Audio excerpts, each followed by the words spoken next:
She bragged that his brother had 10 times bigger, and I gifted DNA tests at family dinner. Everyone went silent, but the results would speak volumes. I'm David Mitchell, 43 years old, and for 17 years I believed my marriage to Carolyn was unbreakable. We lived in a custom colonial estate in Westchester County, the kind of property that whispers generational wealth through hand-carved moldings and imported stone facades.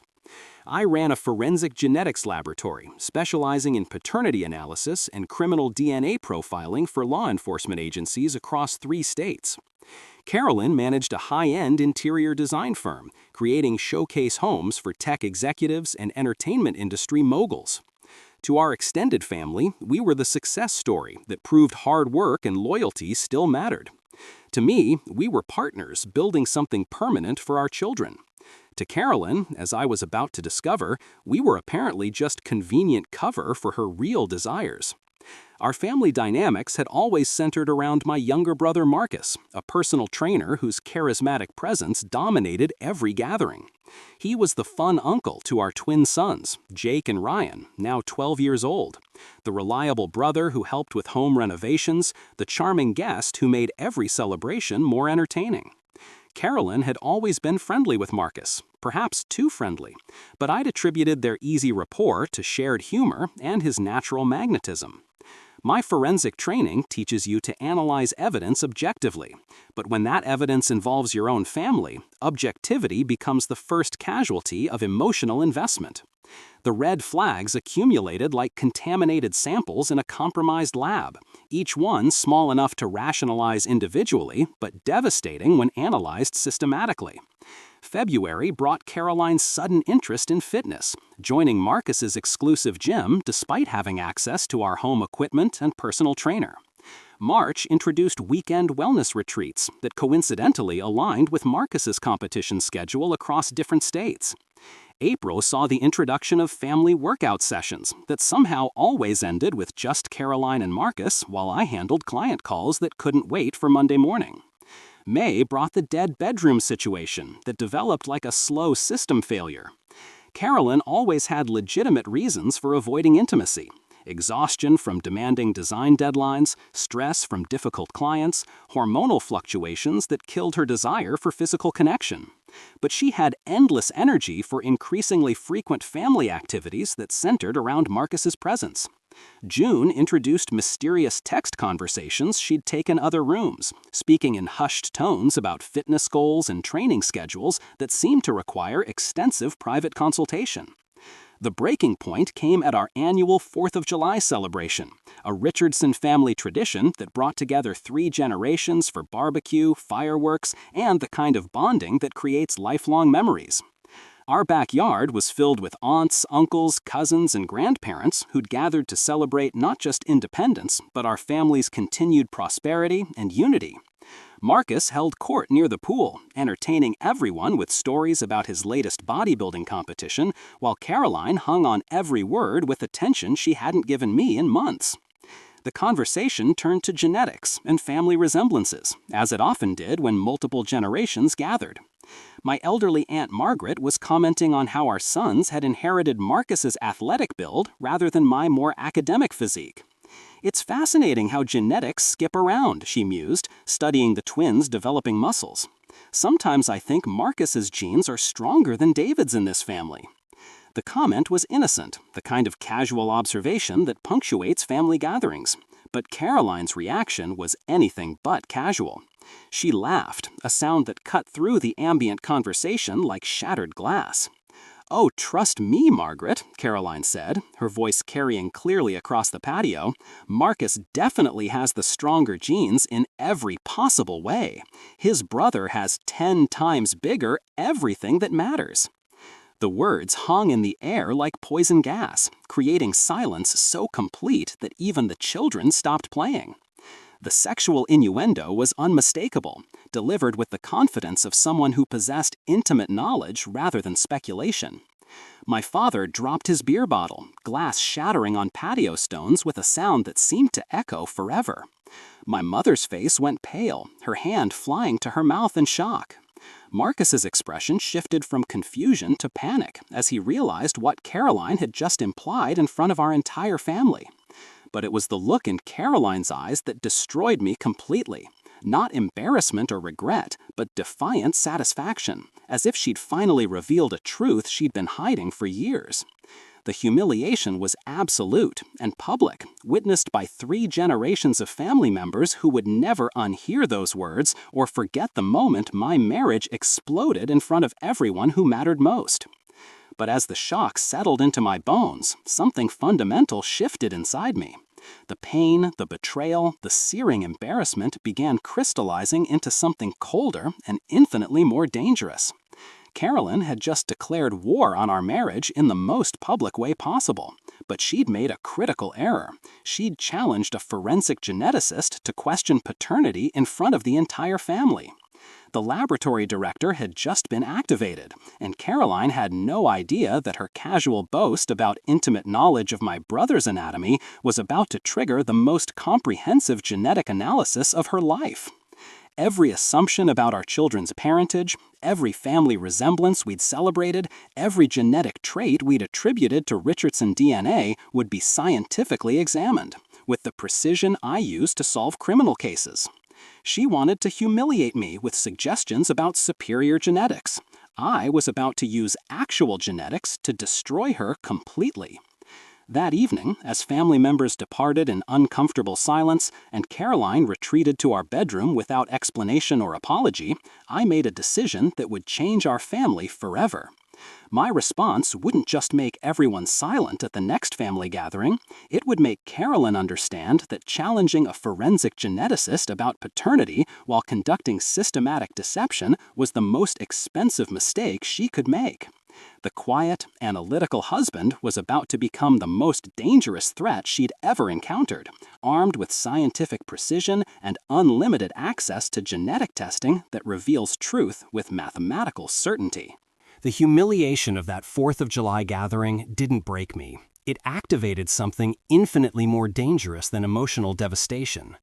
The moment Caroline's crude boast echoed across our patio, witnessed by 3 generations of family members, I stopped being her husband and became her genetic investigator. My forensic laboratory expertise, honed through decades of paternity disputes and criminal DNA analysis, now found its most personal and devastating application. She thought she could publicly humiliate me with suggestions about my brother's superior attributes while our children played nearby. She was about to discover that challenging a forensic geneticist about family genetics while conducting systematic deception was the most expensive mistake she could make. The next morning, Caroline left early for what she claimed was an emergency design consultation, avoiding eye contact and offering no explanation for her explosive revelation. The moment her Range Rover disappeared down our driveway, I transformed my home office into a genetic analysis command center that would have impressed criminal investigators. My laboratory's DNA profiling equipment, designed to solve paternity disputes and identify criminal suspects, was about to dissect 17 years of marriage with scientific precision. The boring, analytical husband was about to conduct the most comprehensive genetic audit of his own family. My breakthrough came through analyzing our joint cloud storage, which had been automatically syncing Caroline's devices despite her attempts at operational security. Her phone backups revealed communication patterns that made my professional instinct scream. Extensive text threads with Marcus during supposed client meetings, location data showing simultaneous presence at hotels during my business trips, and most devastatingly, photo metadata that proved intimate moments had been captured and shared between them for over 2 years. Hidden within folders labeled innocuously as fitness progress and design inspiration were images that told the real story. Caroline and Marcus at romantic locations, intimate selfies, and casual photographs showing a relationship that extended far beyond casual family interactions. The digital evidence painted a comprehensive picture of systematic deception spanning years. Hotel receipts charged to her business account during Marcus's competition weekends, gym membership records showing private training sessions that lasted hours, and expense reports for design consultations that coincided perfectly with Marcus's travel schedule.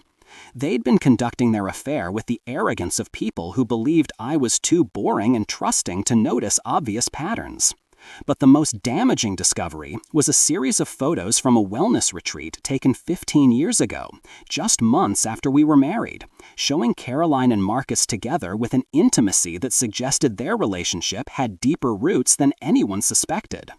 My laboratory's genetic analysis required strategic sample collection, with the methodical precision I used for chain of custody evidence in criminal cases.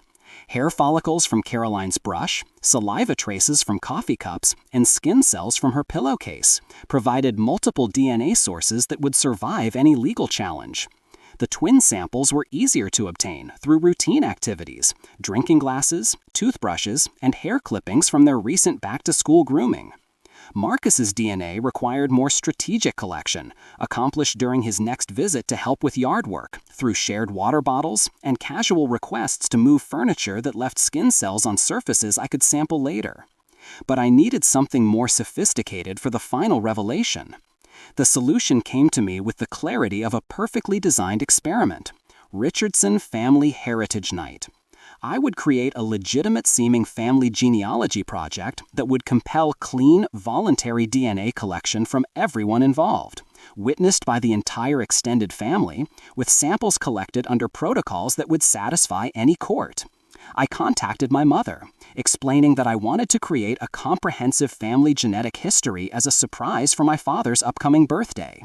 She embraced the idea with enthusiastic support, agreeing to help coordinate a special dinner where we'd collect samples from all family members for a professional genealogy analysis. The preparation required theatrical precision worthy of a federal investigation. I ordered legitimate genealogy kits, but replaced their contents with my own laboratory-grade collection materials, complete with proper barcoding and chain of custody documentation. Each kit contained sterile buccal swabs, evidence envelopes with tamper-proof seals, and instruction cards that made the process seem routine and celebratory rather than investigative. I arranged for discrete video documentation and prepared backup samples for independent laboratory verification. That afternoon, I contacted Margaret Kellerman, a former FBI forensic specialist who now handled high-stakes divorce cases. Margaret reviewed my preliminary evidence with professional detachment that reminded me why I'd chosen her. "This isn't just adultery, David," she observed. "This is systematic paternity fraud with potential criminal implications. The genetic evidence combined with the financial manipulation could trigger federal investigations. We can destroy them completely, but we need strategic timing and prosecutorial presentation." Within hours, Margaret had initiated asset protection procedures, moved discretionary funds into protected trusts, and prepared legal documents that would ensure I maintained custody and financial advantage regardless of what the DNA results revealed. My private investigator contacts provided additional surveillance that documented Caroline and Marcus's continued affair with photographic evidence that would survive legal scrutiny. Their weekend routines, their hotel registrations under false names, and their systematic use of our family resources to finance their deception created a comprehensive case file that would devastate any attempt at denial or manipulation. The emotional transformation within me was complete and irreversible. The humiliated husband from that family gathering had been replaced by something infinitely more dangerous: a forensic geneticist with unlimited resources and scientific expertise in proving biological truth through irrefutable evidence. I felt no rage anymore, only crystalline purpose. Caroline had spent years underestimating the boring, analytical man who solved paternity disputes for a living, while conducting her own systematic genetic deception. By week's end, I had assembled everything needed for the most devastating family dinner in Richardson history. The Heritage Night would provide voluntary DNA samples from everyone involved, witnessed by multiple family members, with results that would scientifically prove what Caroline had boasted about at our 4th of July celebration. The boring husband was about to deliver genetic evidence that would make her wish she'd never mentioned superior genetics in front of the family scientist. Her casual boast about Marcus having 10 times bigger everything that matters was about to receive the most expensive scientific verification of her life. The Richardson Family Heritage Night required choreography worthy of a federal investigation, with every detail calculated to ensure voluntary participation, comprehensive documentation, and irrefutable chain of custody for evidence that would survive any legal challenge. I spent 2 weeks coordinating with my mother to create the perfect family gathering, transforming what appeared to be a heartfelt celebration of our lineage into the most sophisticated genetic trap in family history. The venue was our formal dining room, where my grandfather's portrait would witness the collection of DNA evidence that could potentially rewrite our family's entire narrative. My laboratory preparation was meticulous, employing the same forensic protocols I used for criminal paternity cases. I ordered professional-grade buccal swab collection kits, each containing sterile cotton applicators, tamper-evident specimen tubes, and chain of custody documentation forms. Every kit received unique barcode identifiers linked to a secure database that would track each sample from collection through final analysis. I arranged for discrete video documentation through what appeared to be a family videographer, but was actually a former law enforcement specialist who understood the evidentiary requirements for court proceedings. Margaret Kellerman's legal team had prepared comprehensive contingency strategies for every possible outcome. Asset protection trusts were activated, custody documentation was prepared, and financial forensic specialists stood ready to trace any irregularities in Caroline and Marcus's business dealings. Regardless of what the genetics reveal, Margaret explained during our final coordination call, we'll have irrefutable evidence of systematic deception that will protect your interests completely. The legal framework was bulletproof, designed to ensure that truth would prevail, regardless of how devastating that truth might prove to be. The evening arrived with autumn crispness that matched the precision of my planning. Caroline spent hours preparing, selecting a navy dress that projected maternal elegance while internally calculating whether she could somehow avoid or compromise the DNA collection process. Marcus arrived early with his characteristic confidence, helping arrange furniture and making jokes about family genetics while remaining completely unaware that his biological relationship to our children was about to undergo scientific scrutiny. The twins were excited about discovering their heritage, completely oblivious that they might learn truths that would fundamentally alter their understanding of family identity. As family members gathered around the mahogany table where 3 generations of Richardsons had celebrated milestones, I began the presentation with the measured authority I used for expert testimony. Tonight, we're creating a comprehensive genetic archive of the Richardson family legacy, I announced, gesturing toward elegant collection kits positioned at each place setting. These samples will help us understand our ancestral connections, health predispositions, and the genetic traits that define our family lineage. The explanation sounded celebratory and scientifically legitimate, exactly as I'd intended. Dr. Sarah Martinez, a genetics counselor from my professional network, provided expert oversight that lent credibility to the entire process. The collection procedure is simple and completely painless, she explained, while demonstrating proper buccal swab technique.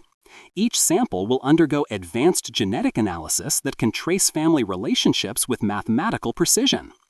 Her clinical presentation transformed the evening from family activity into scientific proceeding that no one could question or refuse without raising suspicions. The collection process proceeded with ceremonial precision that masked its forensic purpose. My parents provided samples enthusiastically, excited about discovering genetic connections to distant relatives and contributing to what they believed was meaningful family research. Aunts and uncles participated eagerly, making jokes about whose genes were dominant in various family traits, while unknowingly providing comparative DNA that would help establish biological relationships. The twins collected their samples with careful attention to Dr. Martinez's instructions, proud to participate in what they understood as important scientific family documentation.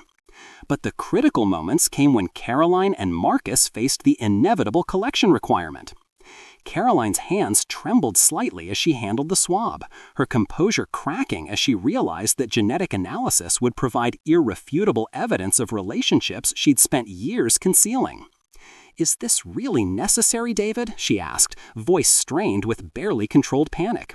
"We already know our family history. This feels somewhat invasive for what should be a celebration." "It's entirely voluntary, darling," I replied with calm authority, meeting her gaze with unwavering intensity that made her visibly flinch. But Mother invested considerable effort organizing this heritage project, and the twins are genuinely excited to learn about their genetic legacy. The social pressure was absolute and unavoidable, witnessed by 3 generations of family members who expected enthusiastic participation. Marcus displayed similar discomfort, though he attempted to mask it with characteristic charm. "Do you really mind mine?" he asked with forced casualness. "I'm not a direct Richardson descendant, just connected through marriage." His reluctance revealed awareness that genetic comparison might expose relationships he preferred to keep hidden. But Dr. Martinez's professional explanation about comprehensive family analysis made his participation scientifically necessary and socially unavoidable. The collection concluded with samples properly labeled, sealed, and documented according to forensic protocols that would satisfy any court proceeding. Dr. Martinez explained that comprehensive analysis would require 72 hours, with results delivered through formal presentation that would reveal detailed genetic relationships throughout the Richardson family tree. As family members departed, excited about discovering their heritage connections, Caroline lingered anxiously, while Marcus made unusually quick excuses to leave early. That night, I transported the samples to my laboratory with the same security protocols I used for criminal evidence. The genetic analysis would employ advanced STR profiling, Y chromosome haplotyping, and autosomal DNA comparison that would establish biological relationships with mathematical certainty. Margaret's team stood ready to activate legal proceedings the moment results confirmed what Caroline's behavior and Marcus's discomfort had already suggested. The boring analytical husband had just executed the most sophisticated family genetics operation in Richardson history.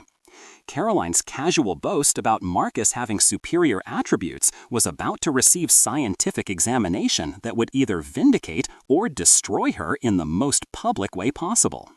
The Heritage Night had provided everything needed for irrefutable truth, witnessed by the entire family and documented with forensic precision.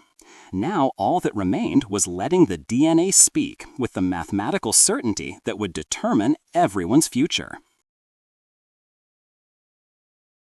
The 72 hours between sample collection and results delivery stretched like an eternity, measured in Carolyn's deteriorating composure and Marcus's conspicuous absence from family activities.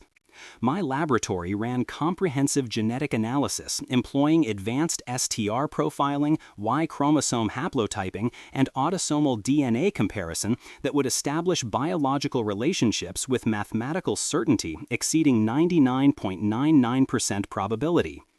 Carolyn spent those 3 days in visible distress, making excuses to avoid family contact while checking her phone obsessively for messages from Marcus, who had suddenly become unavailable for his usual weekend visits with the twins. Their panic was palpable, confirming what the genetic evidence would soon prove scientifically. The analysis results were devastating and irrefutable. Jake's genetic profile showed combined paternity index of 12,487 with 99.9992% probability that Marcus Richardson was his biological father, completely excluding me. Ryan's results were equally conclusive. CPI of 11,961 with 99.9991% probability of Marcus's paternity.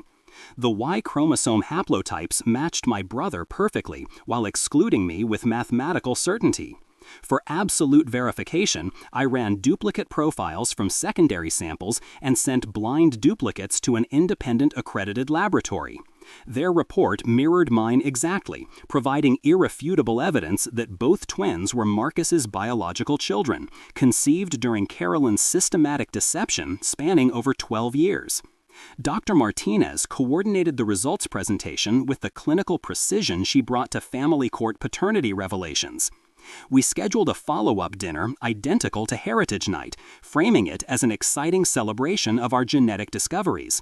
My mother enthusiastically agreed to host, completely unaware that her dining room was about to become the site of the most devastating family revelation in Richardson history.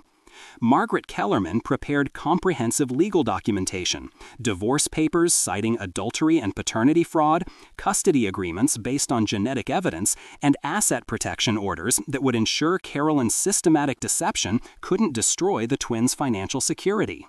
Sunday evening arrived with deceptive tranquility that masked the approaching storm. Carolyn wore a forced smile that couldn't hide her barely controlled panic, while Marcus arrived late with visible reluctance, his characteristic confidence replaced by obvious dread. The twins were excited about learning their genetic heritage, completely oblivious that they were about to discover truths that would fundamentally alter their understanding of family identity. 3 generations of Richardsons gathered around the mahogany table, where my grandfather's portrait would witness the scientific destruction of Carolyn's elaborate deception. I began the presentation with the measured authority I used for expert testimony in criminal cases. The genetic analysis has revealed definitive insights about our family relationships, I announced, gesturing toward Dr. Martinez's sealed documentation. These results employ the same forensic standards used in legal proceedings, providing mathematical certainty that cannot be disputed or misinterpreted. The clinical framing established that we weren't discussing casual family discoveries, but forensic-level evidence that would withstand any legal scrutiny. Dr. Martinez opened with educational background about genetic inheritance patterns, explaining how DNA markers reveal biological relationships with scientific precision. Paternal lineage is particularly clear through Y chromosome analysis, she explained professionally, while autosomal DNA provides comprehensive relationship mapping with mathematical accuracy. Her clinical presentation made complex science accessible while establishing the irrefutable reliability of what was about to be revealed. The devastating disclosure came when Dr. Martinez addressed the twins' paternity results with forensic precision that made every word feel like a legal verdict. The genetic analysis of Jake and Ryan Mitchell reveals conclusive paternal lineage, she announced, consulting official documentation. However, the biological father is not David Mitchell. The silence was absolute, 3 generations processing information that seemed impossible to comprehend. The genetic markers establish Marcus Mitchell as the biological father of both children with greater than 99.99% probability. Carolyn's wine glass shattered against hardwood floors, red liquid spreading like blood while her face went completely white. Marcus attempted to stand and flee, but my father's voice cut through chaos with patriarchal authority. "Sit down, Marcus. We're going to hear all of it." The Richardson family discipline held firm even in crisis, trapping the guilty parties in their seats while truth demolished their carefully constructed lies. Dr. Martinez continued with prosecutorial precision that eliminated any possibility of denial. The genetic evidence indicates this paternal relationship extends throughout both children's lives, beginning approximately 13 years ago, based on conception timelines. Additional analysis confirms ongoing biological relationship patterns that span the entire duration of the Mitchell marriage. She was diplomatically explaining that Carolyn and Marcus had been conducting systematic deception since before our children were born, using clinical language to describe betrayal that had operated throughout our entire relationship. My mother broke the devastating silence with maternal authority and profound disappointment. "Carolyn, how could you do this to David, to our family, to those innocent children?" But Carolyn couldn't respond coherently, her composure completely shattered by scientific evidence that exposed over 12 years of calculated deception. Marcus tried claiming the results were mistaken, but Dr. Martinez's explanation of multiple confirmation tests and independent laboratory verification made denial impossible. The most heartbreaking moment came when 12-year-old Jake, who'd been listening despite our attempts to protect the children, entered the dining room with tears streaming down his face. "Does this mean you're not our real dad?" he asked, with devastating directness that only children possess. The question forced everyone to confront the human cost of Carolyn and Marcus's systematic betrayal. My response came from the deepest part of my identity as their father, regardless of biological reality. "Jake, Ryan, you are my sons in every way that matters. I've loved you, raised you, and been your father since birth. That will never change, no matter what any test reveals." The genetic evidence provided scientific truth, but it couldn't alter emotional bonds that defined our family relationships. Margaret stepped forward with legal documentation that would protect the twins while ensuring consequences for their biological parents. Carolyn, you'll receive civil complaints for paternity fraud, unjust enrichment, and intentional infliction of emotional distress. Marcus, you'll face petitions establishing legal paternity and child support obligations. Both of you will follow court-supervised plans for any future contact with these children. Carolyn's casual boast about Marcus having superior genetics had triggered comprehensive scientific investigation that proved systematic paternity fraud spanning over 12 years. The Heritage Night had delivered exactly what I'd promised: irrefutable genetic analysis that revealed truth about our family relationships. The boring analytical husband had just executed the most devastating family revelation in Richardson history, using forensic evidence that no amount of manipulation could dispute or overcome. The aftermath of Heritage Night unfolded with the systematic precision of a forensic investigation, each consequence cascading into the next like perfectly documented evidence. Within 72 hours of the genetic revelation, Carolyn and Marcus discovered that scientific truth was merely the opening statement in their complete destruction. Monday morning brought federal-level legal documentation, asset seizures, and the systematic dismantling of everything they'd built through years of calculated deception. The boring, analytical husband had orchestrated the most comprehensive paternity fraud case in family court history, and every detail had been planned with genetic-level precision that left no possibility of denial or recovery. Carolyn's world evaporated with breathtaking speed.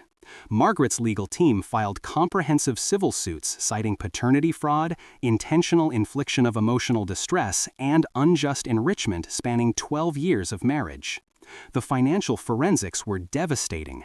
Every dollar spent on the twins' education, health care, and activities became recoverable damages multiplied by statutory treble awards totaling over $600,000.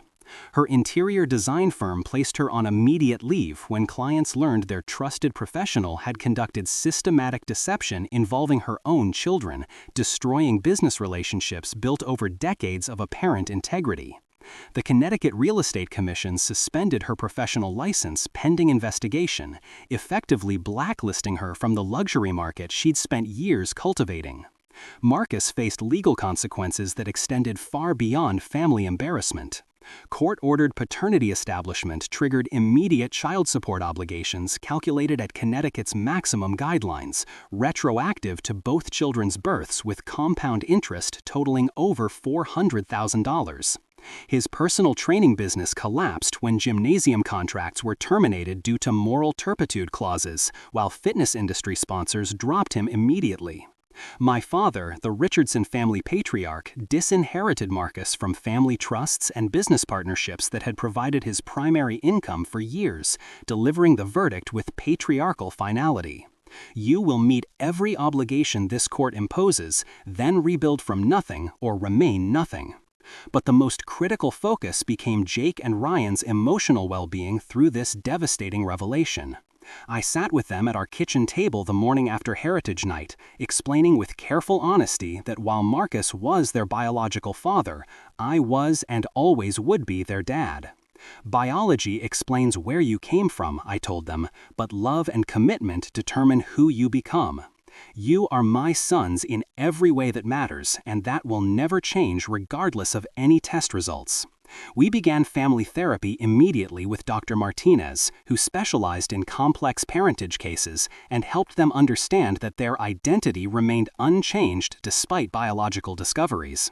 The adjustment process required months of patient support, but their resilience proved stronger than any genetic revelation.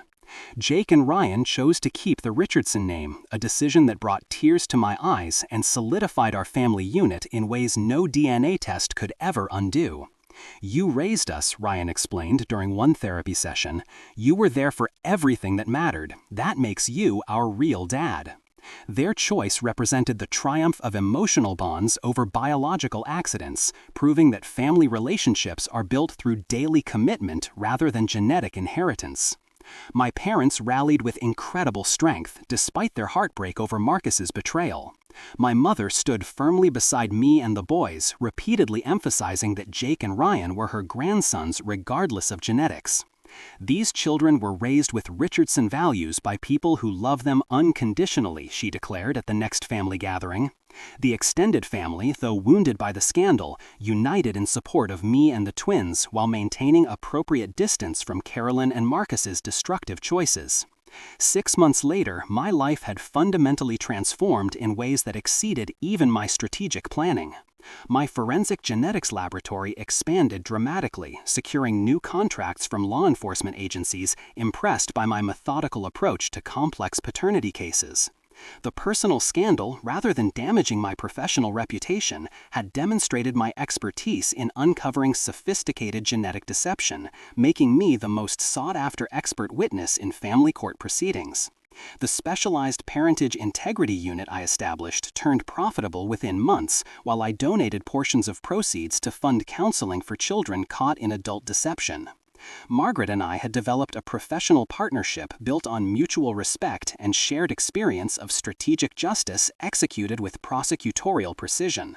Her legal expertise, combined with my scientific capabilities, created a specialized practice focused on complex paternity fraud cases that protected families from genetic deception. Together, we'd built something meaningful from the ashes of destroyed marriages, turning personal trauma into valuable expertise that helped other fathers discover biological truth through irrefutable evidence. The moment of perfect closure came on a crisp spring afternoon when the twins and I were having lunch at our country club, celebrating Jake's acceptance to the exclusive prep school that would launch his academic career. I sat comfortably in my tailored navy suit, natural daylight streaming through expansive windows, watching my sons laugh with the carefree joy that comes from security and unconditional love. Across the dining room, I spotted Carolyn sitting alone at a corner table, wearing discount store clothing and looking older than her 42 years. Her hair was styled at a chain salon rather than the exclusive spa she'd once frequented, reflecting the reality of legal judgments, minimum wage employment, and complete social exile. When she noticed us, her eyes filled with desperate recognition, and she started to approach with the expression of someone who still believed apologies could undo genetic evidence. Jake instinctively moved closer to me, his body language making clear who represented safety and stability in his life. I simply met Carolyn's gaze with calm indifference, then turned back to our conversation, dismissing her as completely as she'd once dismissed our marriage with her cruel boast about Marcus's superior genetics. Later that evening, Carolyn sent a text from another new number. "David, I made terrible mistakes. The boys need their mother. Can we discuss forgiveness and co-parenting?" I blocked the number without reading it twice. Paternity fraud spanning 12 years isn't a mistake, and systematic genetic deception isn't a parenting problem that conversation can solve. Carolyn had made calculated choices throughout our entire marriage, systematically betraying our family while stealing emotional and financial resources through criminal deception involving our children's identities. As the twins and I walked home together, I reflected on how completely our lives had transformed since that 4th of July gathering where Carolyn first boasted about intimate knowledge of Marcus's anatomy. I'd lost a wife, but gained unshakable custody of children who understand that love transcends biology.